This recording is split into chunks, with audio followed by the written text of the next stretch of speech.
I was originally sent this video from Blender Report called Understanding the Woke Movement. And I responded to the person who sent me the post by saying that this was basically a grifter who was taking advantage of people's ignorance of history.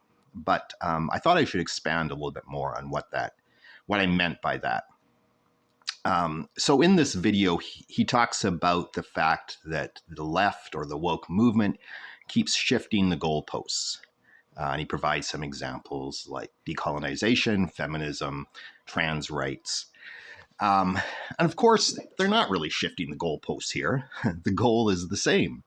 The goal is basic human rights for everyone, irregardless of the way they were born. It's basically freedom to express themselves in any manner that they want, as long as they're not harming other people. That's the goalpost. Pretty straightforward. Also, the idea that this keeps changing or shifting shows a clear lack of understanding of history. 100 years ago, the feminist movement was alive and well. I mean, women were fighting for the right to vote. Here in Canada, women were finally being recognized as persons after much activism. But the same was happening with trans rights. You know, if you look at what was happening in Berlin, people there were fighting for trans rights. We could go back farther in history. In ancient Mesopotamia, women actually had better rights than they had here in North America 200 years ago.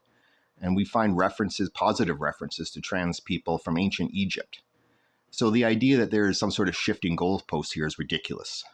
Throughout history, various cultures have recognized the rights of these people, on and off it for various times. Same with decolonization, right?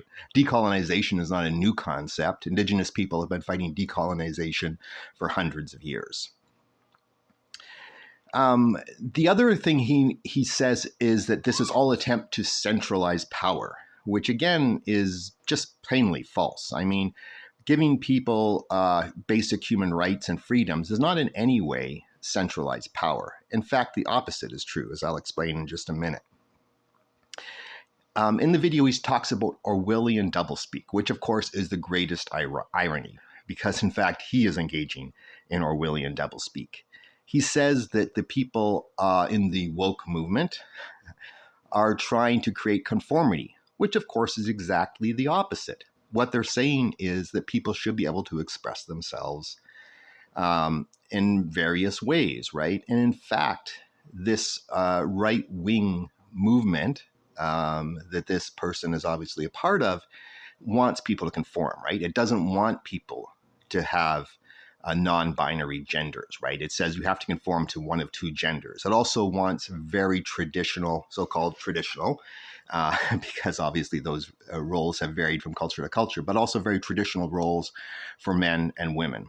So again, he's part of a movement that wants conformity. He also talks about this somehow being totalitarian. Again, giving people the right to express themselves and the freedom to have basic human rights is totalitarian. Again, we need to look at history to see what happened. When we look at the great totalitarian movements of the last century, specifically fascism, what was the first thing that they did? One of the first things they did, right? In Germany, they started attacking trans rights. They also attacked feminism, right? The Nazis in Germany wanted women to just be housewives. They actually banned them from becoming academics or government leaders. So in fact, it is the far right totalitarian movements that are the ones that have attacked these movements like trans rights, like decolonization, like feminism. In fact, they're the ones that keep shifting the goalposts, right? So it used to be that the far right here in North America spent a lot of time attacking people of color, right? And that became unpopular. They still do it, but they're just a little more subtle about it because it became unpopular, right? Plus, in the United States, the black population is a very large population. So they decided to attack smaller groups. For a while, they were attacking feminism, right? And now they were attacking LGBTQ people, right? And now it's trans people because it's a smaller group and it's easier to attack. So in fact, they're the ones that keep shifting the goalposts of who they're attacking.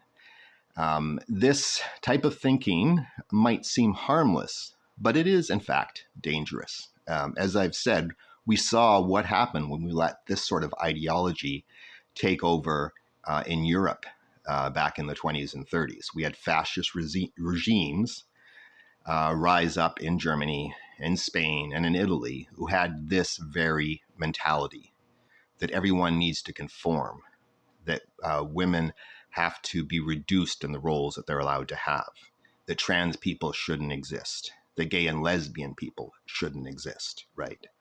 And we're seeing this happen again. These same sort of totalitarian, neo-fascist or proto-fascist views are becoming popularized. And we need to stand up and say no.